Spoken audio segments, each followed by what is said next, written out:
नमस्कार, स्वागत है आप सभी का। सीधा सवाल देख रहे हैं, आपके साथ मैं हूं पंकज रौतेला। समाजवाद का झंडा बुलंद करने के लिए एक और नेता सपा के कुनबे में शामिल हो गया।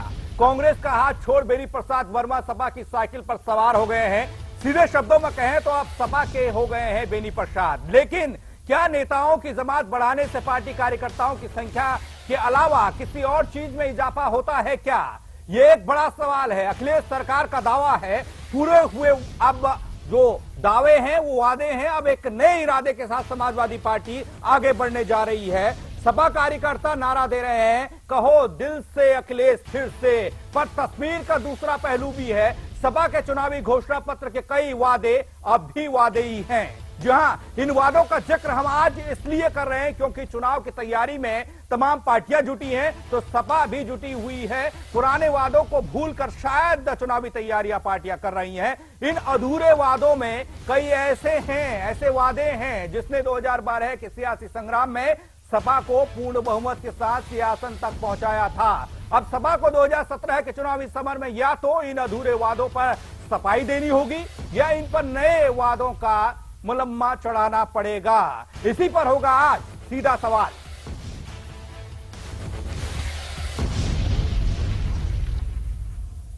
जी हां, हमें याद है 2012 का विधानसभा चुनाव, जहां सपा ने बसपा राज के भ्रष्टाचार को बड़ा मुद्दा बनाया था। उसकी जांच के लिए आयोग, मुसलमानों को दलितों की तरह सुविधा देने का वादा, किसानों को लाभकारी उपज के लिए किसान आयोग की स्थापना, राष्ट्रीय सुरक्षा बलों में मुसलमानों की भर्ती के विशेष अभियान जैसे तमाम वादे किए गए थे। लेकिन ये वादे कितने पूरे हुए या फिर ये वादे आज भी वादे ही हैं? इसी पर करेंगे आज सीधा सवाल, लेकिन इस रिपोर्ट के बाद। अखिलेश सरकार के 4 साल का रिपोर्ट कार्ड। असफलता या फिर निराशा का कार्यकाल, विवादों का कार्यकाल, अधूरे वादों का कार्यकाल, विकास के प्रचार का कार्यकाल।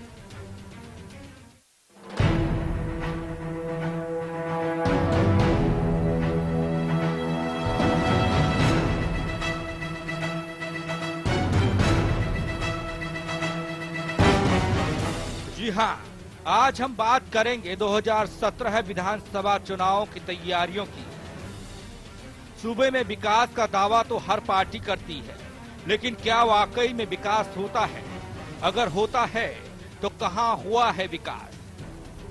कहीं ऐसा तो नहीं कि सीना ठोक ठोक कर विकास के दावे करने वाले मंत्री सिर्फ उस विकास की बात करते हैं जिसे कागजों में ऊंचाइयों पर पहुंचा दिया जाता है, लेकिन उसकी जमीनी हकीकत का कोई वजूद नहीं होता। बात चाहे कांग्रेस की हो, बात चाहे बीजेपी की हो, बात चाहे बीएसपी की हो, या फिर हो सत्तारूढ़ पार्टी समाजवाद की, सब एक जैसी ही मालूम पड़ती है। जनता ने मौका तो सभी पार्टियों को दिया, लेकिन नतीजा सिफर ही रहा। 2012 में हुए विधानसभा चुनाव में सपा ने बहुमत हासिल किया था। 404 में से 229 सीटें जीती थी। जनता ने यकीन तो पूरा किया, बहुमत इसका उदाहरण है, लेकिन शायद उसके हाथ कुछ नहीं लगा। बात चाहे बिजली की हो, बात चाहे विकास की हो, या फिर जरूरी चीजें जैसे रोटी, कपड़ा और मकान की हो, हर हेर फेर में जनता को मायूसी ही हाथ लगी। जहां पानी है वहां बिजली नहीं, जहां बिजली है पानी है, दोनों हैं, वहां कानून व्यवस्था ठीक नहीं। कुल मिलाकर कहा जा सकता है कि सूबे में हर चीज के हवाई दावे तो हजार हैं, लेकिन वो दावे भी अपनी हकीकत तलाशते नजर आ रहे हैं।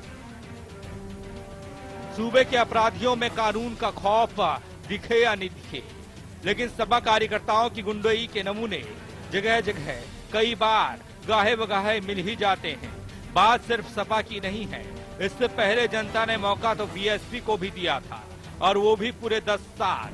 लेकिन लगता है कि जिस विकास का ढोल बीएसपी और सपा पीट रही हैं, वो विकास सिर्फ उनके अपने कार्यकर्ताओं तक ही सीमित है। आम जनता भले ही भूखा पेट सो रही हो, लेकिन सपा का झंडा लेकर गाड़ी चलाने वाले कार्यकर्ताओं की जरूर वीआईपी ट्रीटमेंट हो रहा है। वो अलग बात है, वो दिगर बात है कि सीएम साहब ने शपथ लेते वक्त ये कहा था कि जनता के हित का कोई भी मामला अगर उनके संज्ञान में आएगा तो वो जरूर उस पर कार्रवाई करेंगे। सुनिए जरा क्या कहा था उस दौर में सीएम अखिलेश यादव ने। मैं अखिलेश यादव ईश्वर की सफल नेताओं की जो विषय कांग्रेस राज्य के मुख्यमंत्री के रूप में विचार के लिए लाया जाएगा अथवा मुझे ज्ञात होगा उसे किसी व्यक्ति या व्यक्तियों को तब ये सिवाय जबकि ऐसे मुख्यमंत्री पद के रूप में मैं अपने कर्तव्यों के समय निर्वहन के लिए ऐसा करना उपयोजित हो, मैं प्रत्यक्ष अथवा अप्रत्यक्ष रूप से संसूचित या प्रकट नहीं करूंगा। तो सुना आपने, सीएम साहब कह रहे हैं कि जो भी मामला उनके संज्ञान में आएगा उस पर वो कार्रवाई जरूर करेंगे। तो सीएम साहब सवाल आपसे है, सवाल आपकी व्यवस्था से है कि क्या आपको सूबे में उड़ती कानून व्यवस्था की धज्जियां नहीं दिखती हैं? क्या आपको बुंदेलखंड की बद से बदतर होती हालत नहीं दिखती है? क्या आपको उस जनता पर तरस नहीं आता जिसने आपको वोट देकर सीएम बनाया? सूखे के हालात का मुआयना करने बुंदेलखंड के ललितपुर गए सीएम अखिलेश यादव के स्वागत में न जाने कितना पानी बर्बाद कर दिया गया। हैरानी होती है देखकर कि जो जिला पानी की मार झेल रहा है, पानी के लिए तरस रहा है, जहां लोग बूंद बूंद के लिए तरस रहे हों, वहां सीएम साहब के स्वागत में ऐसे पानी बहाया जाता है जैसे वहां पानी की नदियां बह रही हैं। यहां कहना कतई गलत नहीं होगा कि जनता के लिए झुनझुना, लेकिन मंत्री साहब की पूरी ऐश है, सपा सरकार में है। वैसे देखा जाए तो ये बात कहना गलत नहीं होगा कि सूबे में बदहाली सिर्फ आम जनता के लिए है, न कि रसूखदार और मंत्रियों के लिए। ऐसे में अगर जिम्मेदारों को जनता का दर्द नहीं दिख रहा है तो कोई बड़ी बात नहीं है, क्योंकि जनता के उस दर्द को महसूस करने के लिए जिम्मेदारों को अपनी एसी वाली गाड़ी और ऐशो आराम की जिंदगी छोड़नी होगी। और जनता के लिए ये सब बस उसी वक्त होता है जब चुनाव सिर पर होता है। पूरे साल मखमली रजाई में सोने वाले मंत्री साहब को जनता का दर्द देखने के लिए चुनावों का इंतजार करना पड़ता है। हालांकि इन सब में जो सबसे अहम बात है वो ये है कि आम जनता को अब थाली का पकवान जरूर इन लोगों ने बना दिया है। सबने अपने अपने हिस्से की जनता को बांट दिया है। बीएसपी दलितों की तरफदारी कर उन्हें अपने पक्ष में रखना चाहती है तो बीजेपी पर हिंदुओं के समर्थन का आरोप लगता है। सपा ने मुस्लिमों का दामन थामा है, लेकिन इस सब में सबसे ज्यादा दिलचस्प और दिल जीत देती है कांग्रेस, जिसने गठबंधन से पार्टियों की सरकारों में अपनी भूमिका निभाई है।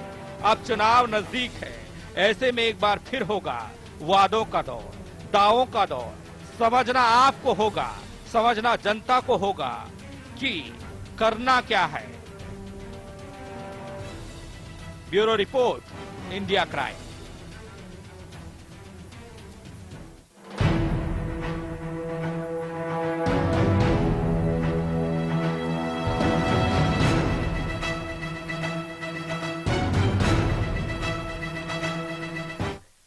अखिलेश सरकार का 5वां साल चल रहा है। 39 साल के अखिलेश यादव जब मुख्यमंत्री बने थे तो उनसे काफी उम्मीदें युवाओं को भी थी और प्रदेश की जनता को भी थी कि एक युवा मुख्यमंत्री बना है, मिला है, और उससे वो उम्मीद की जा सकती है कि उत्तर प्रदेश को उत्तम प्रदेश में वो तब्दील करेगा। क्या हकीकत में ये तब्दीली आई है? इन 4 सालों में 5वां साल चल रहा है, अगले साल चुनाव है, कई सवाल हैं, आपकी टेलीविजन स्क्रीन पर हैं कि किस तरीके से ये सवाल आज खड़े हो जाते हैं हमारे सामने। कैसा रहा है 4 साल का कार्यकाल? कितने वादों को सरकार ने किया है पूरा और कितने वादे रह गए हैं? असफलता और निराशा का कार्यकाल क्या ये रहा है? इसके अलावा विवादों और अधूरे वादों के साथ विकास का प्रचार प्रसार हो रहा है क्या? अखिलेश सरकार के 4 साल बेमिसाल हैं या बेहाल हैं या इस दौरान बेमानी हुई है? ये सवाल हैं। इन्हीं सवालों का जवाब खोजने की आज हम कोशिश कर रहे हैं। तमाम मेहमान मेरे साथ जुड़ चुके हैं। सबसे पहले उनसे आपका परिचय करा दूं।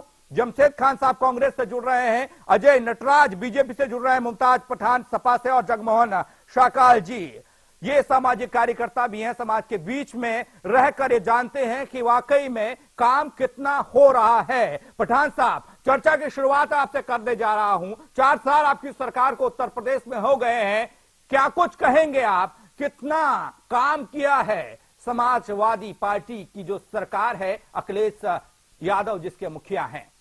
देखिए, समाजवादी पार्टी के 4 वर्ष पूरे 15 मार्च को हो गए थे।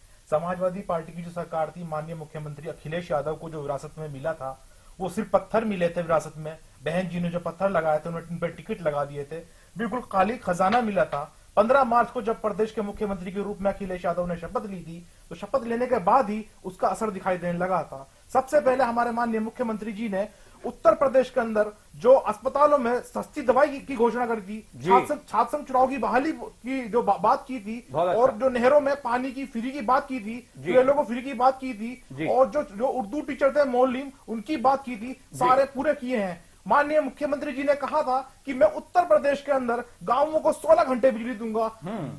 वो वादा पूरा हो चुका है। लगभग 14 घंटे आज भी गांवों को बिजली मिल रही है। मुमताज जी, अपराध के बारे में बताइए। मुमताज जी, अपराध की स्थिति क्या है? अपराध के बारे में बताता हूं। उत्तर प्रदेश जो है पूरे हिंदुस्तान का सबसे बड़ा जनसंख्या वाला प्रदेश है। अगर देश के रूप में देखो तो 8वें नंबर पे आता है।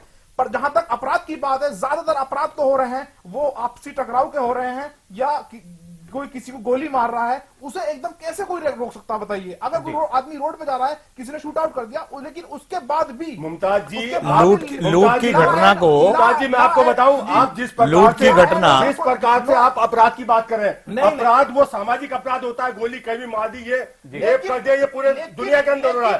परंतु जिस प्रकार का अपराध प्रदेश के अंदर इस समय चलाया जा रहा है, मैं उस अपराध की बात कर रहा हूँ। किस तरह के अपराध की बात कर रहे हैं? देखिए, किडनैपिंग का, जो बलात्कार, रेप, डकैती, ये किस प्रकार के अपराधी बड़े हैं? एक वो बताइए, अगर आप अपराध का रेशो देखें, अपराध का रेशो देखें तो अपराध का रेशो दिल्ली से कम है। उत्तर प्रदेश के अंदर रेशो देखें, रंगदारी के मांगने पे जो अपराध हो रहा है, लोगों को गोली मारी जा रही है या जेल से अपराध हो रहा है, उसको आप सामाजिक अपराध मान रहे हैं? माननीय मुख्यमंत्री काफी सख्त है और अपराधियों के खिलाफ पूरी कार्रवाई हो रही है। अपराध करने वाला अपराधी, माननीय मुख्यमंत्री सख्त हो ही नहीं सकते। मौका मिलेगा आपको, जरा जवाब देने दीजिए। थोड़ा बताइएगा पठान साहब, और प्रचार कीजिए, थोड़ा सा और बताइए। फिर कई सवाल मेरे पास भी हैं। जो वादे आपने उस दौरान किए थे, जो आपके मैनिफेस्टो में था, वो आज नहीं होता है। वैसे ही कुछ चीजें निकालकर मैंने भी आपके लिए रखी हैं कि आखिर जो बात आप कह रहे हैं वही वादे थे या उसके अलावा भी कई और वादे थे? जो वादे समाजवादी पार्टी ने सरकार बनने से पहले किए थे,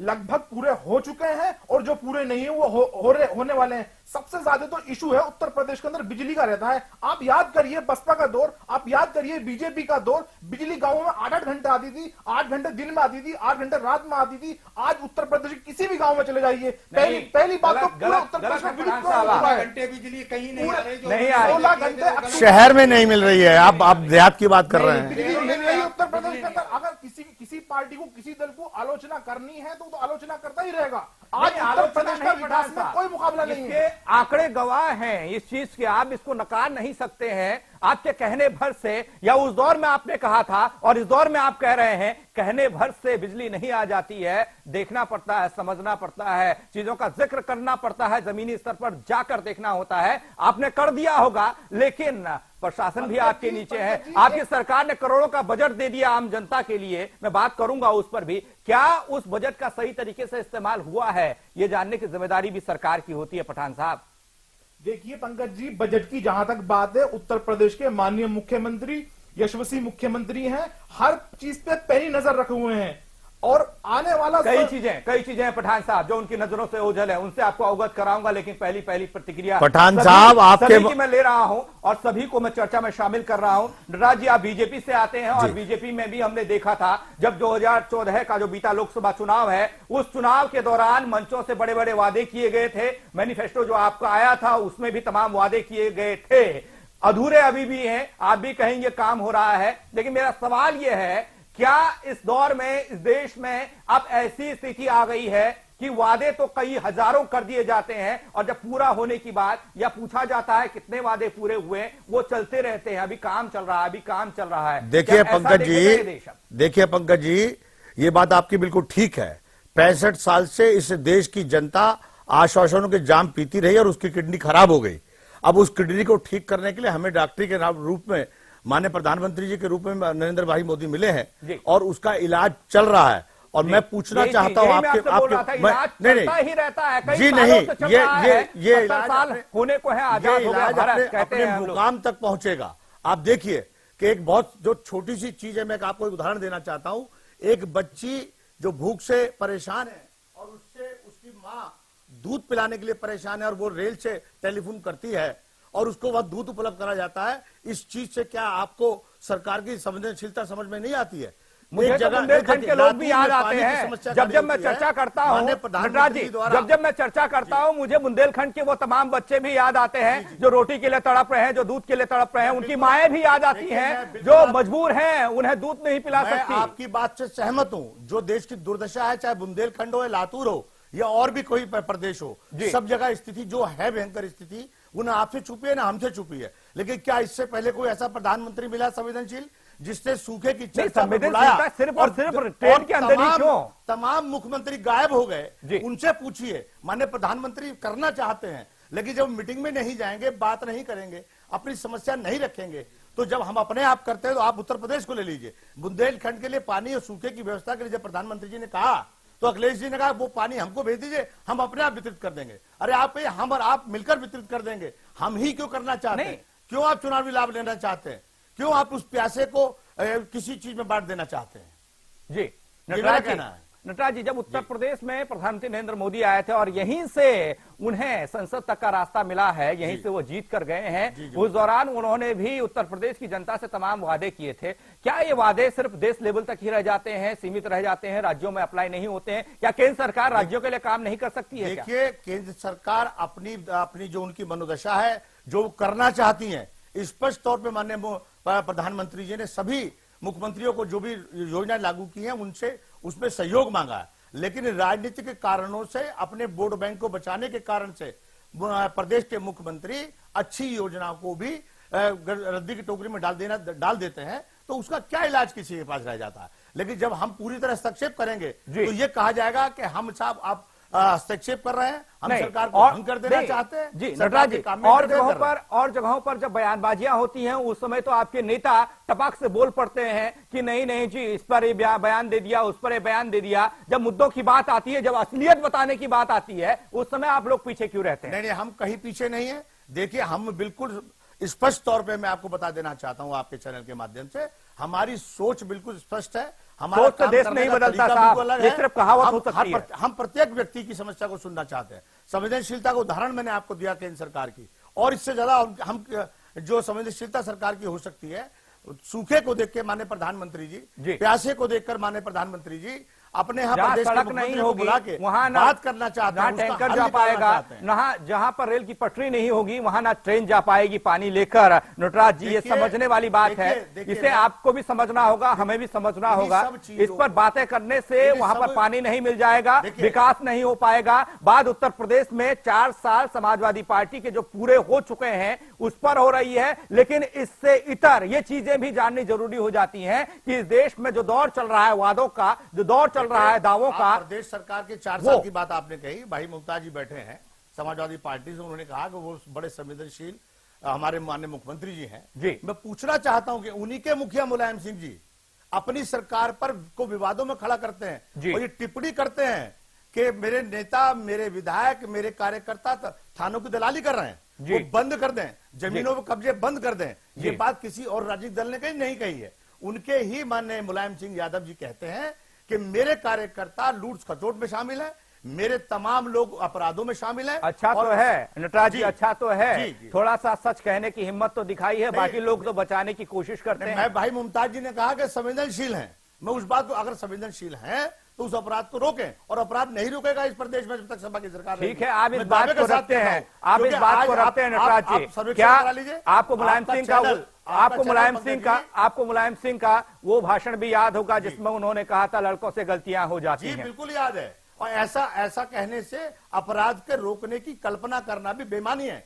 और अपराध नहीं रुकेगा जब एक जाति विशेष के 90% थानों पर, 90%, मैं दावे के साथ कह रहा हूं, आंकड़े दे सकता हूं, आप सर्वे करा लीजिए, 90% यादव थानेदार प्रदेश भर में थानों पर तैनात हैं और वो मठ बन गए हैं। अब मेरठ का ही सर्वे करेंगे, तमाम मठ अधिकारी बनकर, और यादव हैं चूंकि वो 4-4, 5-5 साल से पठान साहब जल्दी से नटराज जी की इस बात का जवाब दीजिएगा। अपराध रोक नहीं रहे। ठीक है नटराज जी, हाँ जल्दी से जवाब दीजिए। मेरे होशियार दोस्त नटराज जी कह रहे हैं कि हमारे राष्ट्रीय अध्यक्ष ने वादे किए, वादे पूरे नहीं किए।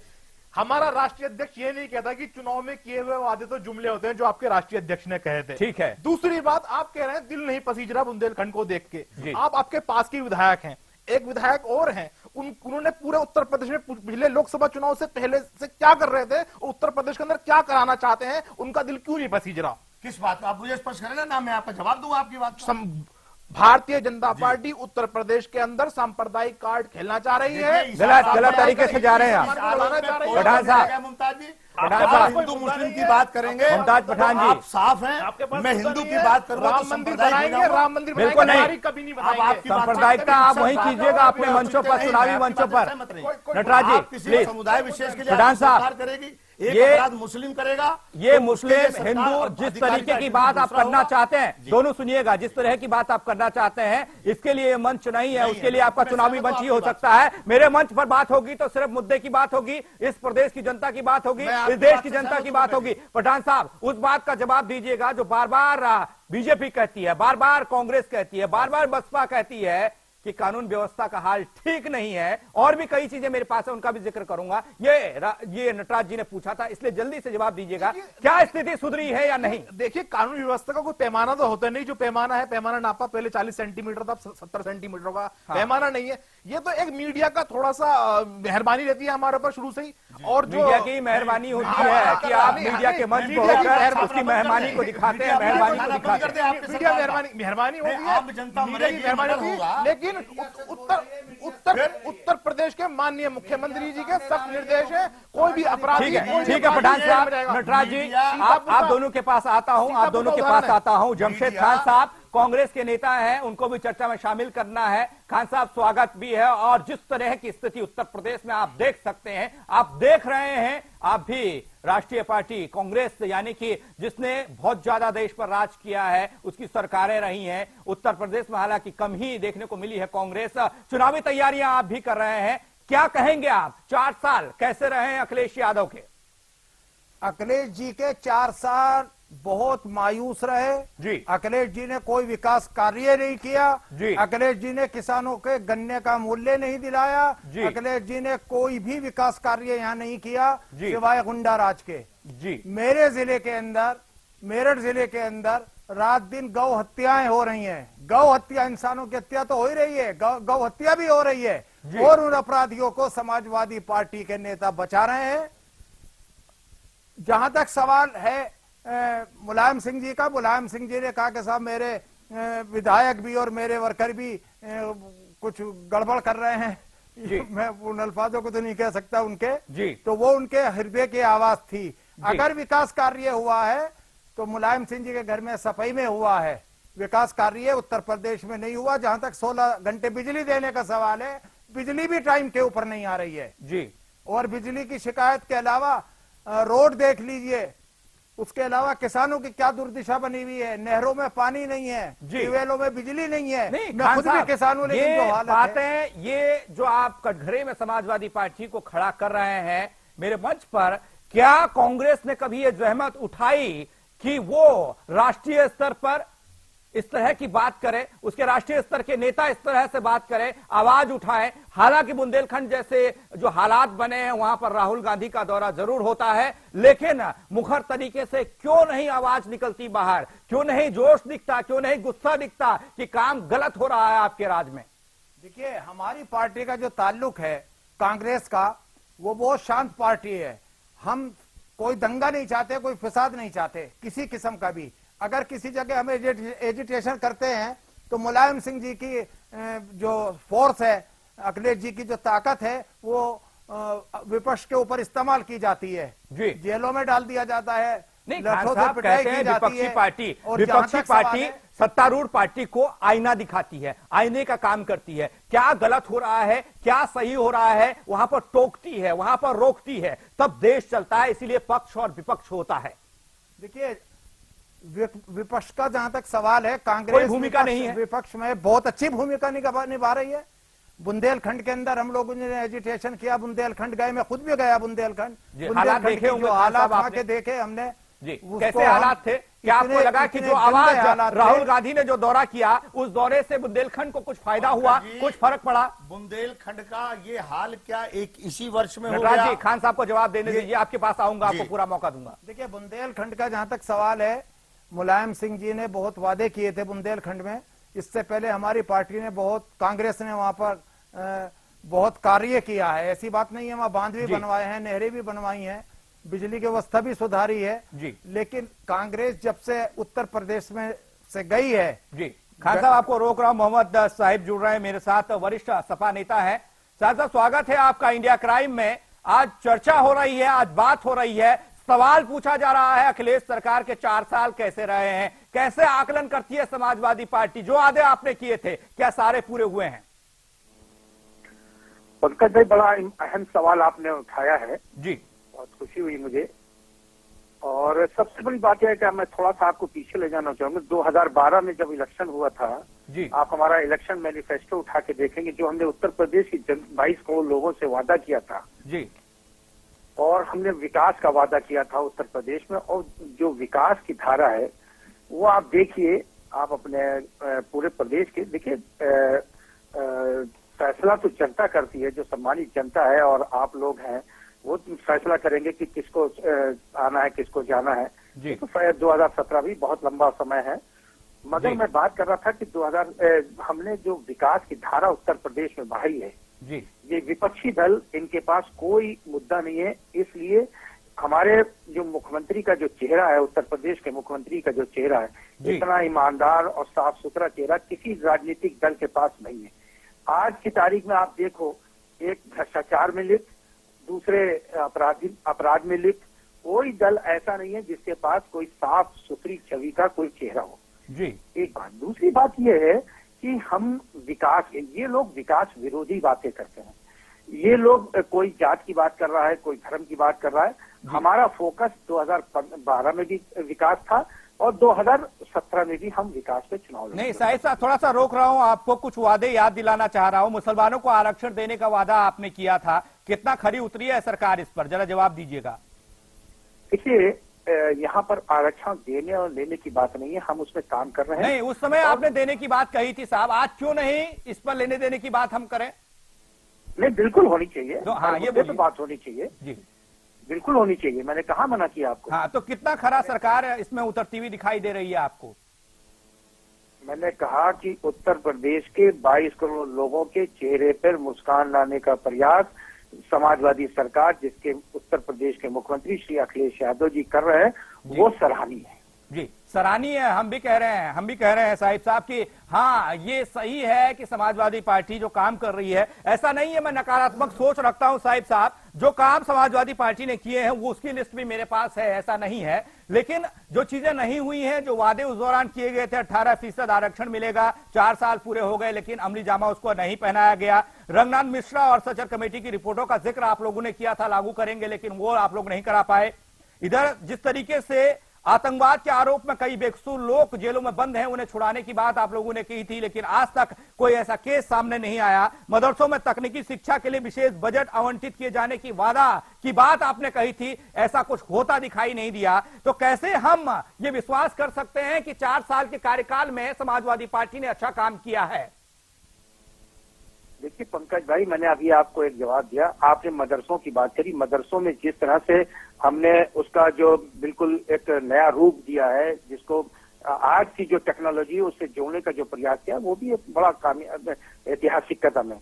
हमने आपको बताया कि उत्तर प्रदेश में 22 करोड़ लोगों के चेहरे पर मुस्कान लाने का, उत्तर प्रदेश के 22 करोड़ लोगों के रोजगार से जोड़ने का काम, और आपने जिन कमीशन की बात करी, वो कमीशन भारत सरकार के अंतर्गत आते हैं, वो लागू करने का काम भारत सरकार का है। नहीं साहिब साहब, आज ये चीजें जरा समझ में हमें नहीं आती है, भारत सरकार के अंदर आती हैं। आप आज कह रहे हैं, आपने उस दौर में अपने मैनिफेस्टो में ये चीज बताई थी, आपने वादा किया था, और इधर यही चीज हमारी समझ में नहीं आती है। उधर केंद्र में जब सरकार बननी होती है, वो वादे राज्य में आकर कर जाते हैं, बाद में कहते हैं ये राज्यों का मामला है। इधर राज्य में जो सरकार बननी होती है, वो वादा कर देती है, बाद में कहती है सेंटर का मामला है। इसमें घालमेल नहीं होना चाहिए ना साहब?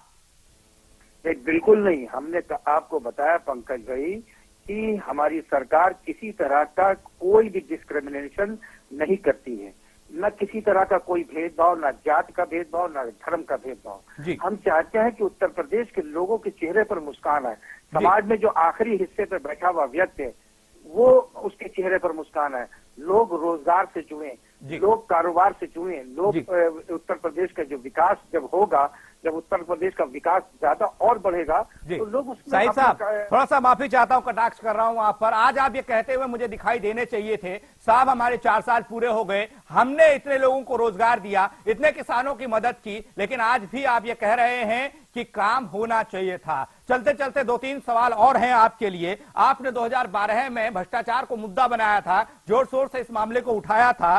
सपा ने जिस मायाराज में भ्रष्टाचार का जिक्र किया था, उसमें जांच कराने के लिए एक आयोग बनाने की बात कही थी। क्या उस भ्रष्टाचार जो हुआ था उसकी जांच के लिए आपकी पार्टी ने इन 4 सालों में कोई आयोग बनाया?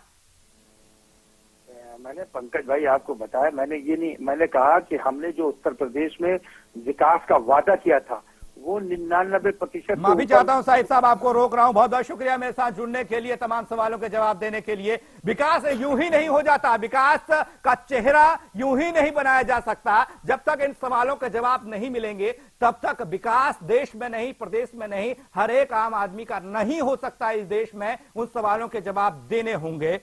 शका साहब, आपके पास आ रहा हूं, चर्चा में शामिल आपको कर रहा हूं। जो बातें हमने कही हैं, जो चर्चा हमारी हो रही है, क्या लगता है कितनी सच्चाई है, कितना झूठ है?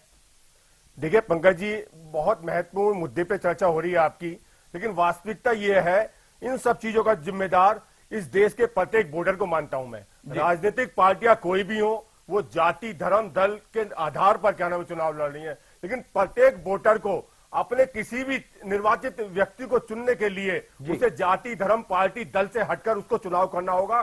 तभी देश के अंदर कुछ अपराध और व्यवस्था ठीक हो सकती है। वरना देश आज जिस प्रकार देश स्थिति में जा रहा है, हर राजनीतिक पार्टी का एजेंडा किसी न किसी रूप में जाति, धर्म हो गया है। किसी भी पार्टी का देश का एजेंडा आज राष्ट्रीयता कुछ नहीं रही है। राष्ट्रीयता की चर्चा करते हैं, मेरे दोनों तीनों पार्टियां बैठी हैं, हो सकता है मेरे पे किसी प्रकार का वो लगा है, लेकिन आज जो प्रदेश में और केंद्र में जो सरकारें बैठी हैं, उनको कहीं ना कहीं से जनता या प्रत्येक व्यक्ति किसी ना किसी रूप में देखता है। उत्तर प्रदेश की सरकार को एक विशेष पार्टी के रूप में देखा जाता है, केंद्र में किसी एक पार्टी के रूप में देखा जाता है। जब तक ये मानसिकता लोगों के बीच में बनी हुई है, देश में व्यवस्था सुधरने की नहीं है। आज वास्तव में हमें प्रत्येक देश के वोटर को राष्ट्रीयता के मुद्दे पर वोट देनी चाहिए, चाहे वो दल कोई भी हो, पार्टी कोई भी हो, व्यक्ति कोई भी हो। योग्य व्यक्ति होना चाहिए, अपराधी व्यक्ति नहीं होना चाहिए। मेरा मानना यह है। जी, आपका मानना यह है कि व्यक्ति विशेष को इस देश में वोट नहीं पड़ना चाहिए। सवाल कहीं है, चर्चा जारी है। जिस तरीके का वादा समाजवादी पार्टी ने किया था, वादों नारों के बीच सवालों का बाजार गर्म है, क्योंकि इंडिया क्राइम सवाल पूछ रहा है, 4 साल में किया क्या साहब? एक छोटा सा ब्रेक, बने रहिए हमारे साथ।